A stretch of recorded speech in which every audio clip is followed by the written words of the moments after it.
اللہ اللہ اللہ اللہ۔ کہ یہ آنے والی بچی نوجوان ہے، اس کو اپنے میاں کے ساتھ ابتدائی طور پر زیادہ وقت گزارنا ہوتا ہے، تو شادی کے دنوں میں جب میاں بیوی ایک دوسرے کے ساتھ زیادہ وقت گزارتے ہیں تو ماں سمجھتی ہے کہ مجھے تو اگنور ہی کیا جا رہا ہے، حالانکہ اس میں اگنور کرنے والی کوئی بات ہی نہیں ہوتی۔ چنانچہ کئی مرتبہ ساس اپنے بچے کو کہتی ہے کہ تم پہلے رات کو میرے پاس آ کر بیٹھا کرو، اور پھر رات کو دیر سے اسے اپنے کمرے میں سونے کے لیے بھیجتی ہے، اور صبح بھی بہت جلدی اپنی بہو کو ناشتے بنانے کے نام پر اپنے کمرے سے بلا لیتی ہے۔ یہ جو میاں بیوی کی زندگی میں ایک دخل اندازی ہو رہی ہوتی ہے، یہ بھی آپس میں ٹینشن کا سبب بنتی ہے۔ بعض گھروں میں ہم نے یہ بھی سنا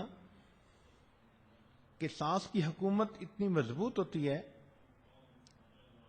کہ اگر بہو کو کوئی چیز کھانی اور پینی ہے تو فریج کا دروازہ کھولنے سے پہلے ساس سے اجازت لینی پڑتی ہے۔ اب اگر آنے والی کسی بچی کو اس طرح محکوم بنا دیا جائے کہ فریج میں کھانے پینے کی چیزوں کو لینے میں بھی اس کا اختیار نہیں، تو پھر جھگڑے نہیں ہوں گے تو پھر اور کیا ہوگا؟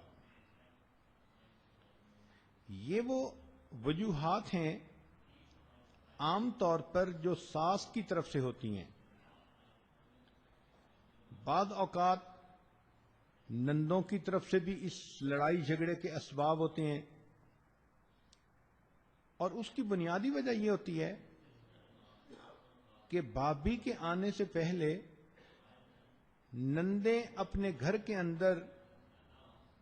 بیٹیاں ہوتی ہیں، بے پرواہی کی زندگی گزارتی ہیں، کوئی اونچ نیچ کر بھی لیں تو ماں ہے، باپ ہے اور بھائی ہے، سب اس کی غلطیوں کو چھپاتے ہیں، اس کی کوتاہیوں سے درگزر کرتے ہیں، اور اس کے عیبوں کے اوپر سب کے سب پردہ ڈالتے ہیں۔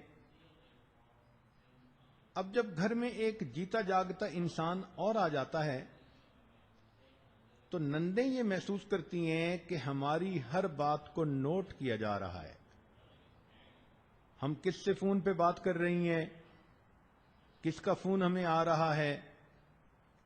ہم کس وقت کیسے کپڑے پہن رہی ہیں، کہاں جا رہی ہیں، آ رہی ہیں۔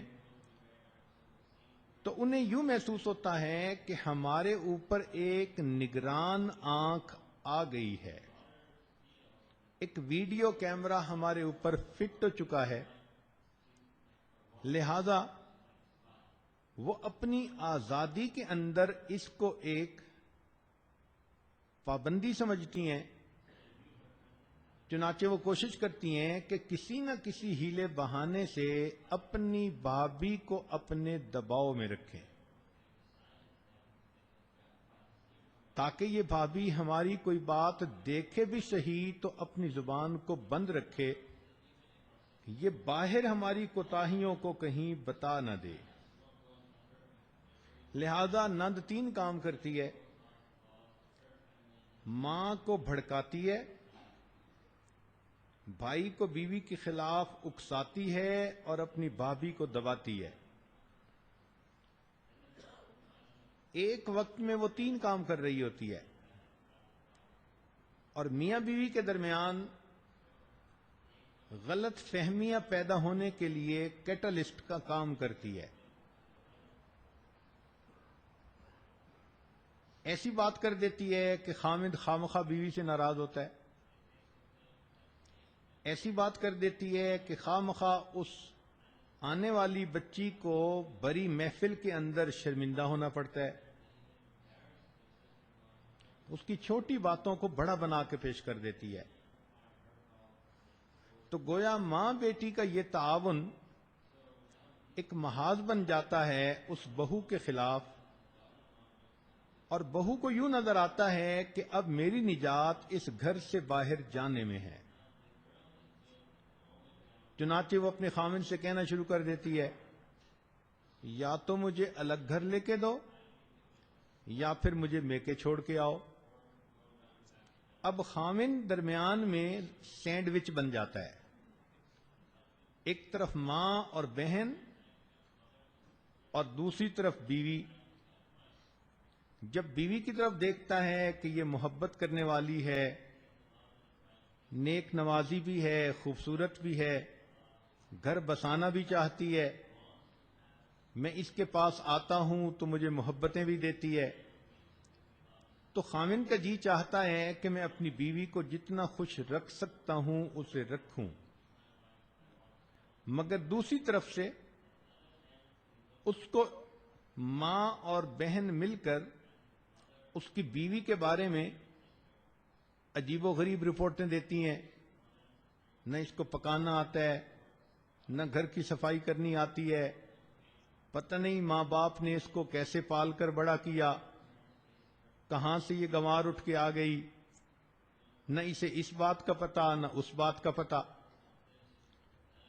تو یہ ایک عجیب سی سچویشن گھر کے اندر پیدا ہو جاتی ہے۔ لا الہ الا اللہ، لا الہ الا اللہ، لا الہ الا اللہ، لا الہ الا اللہ، لا الہ الا اللہ، لا الہ الا اللہ، لا الہ الا اللہ۔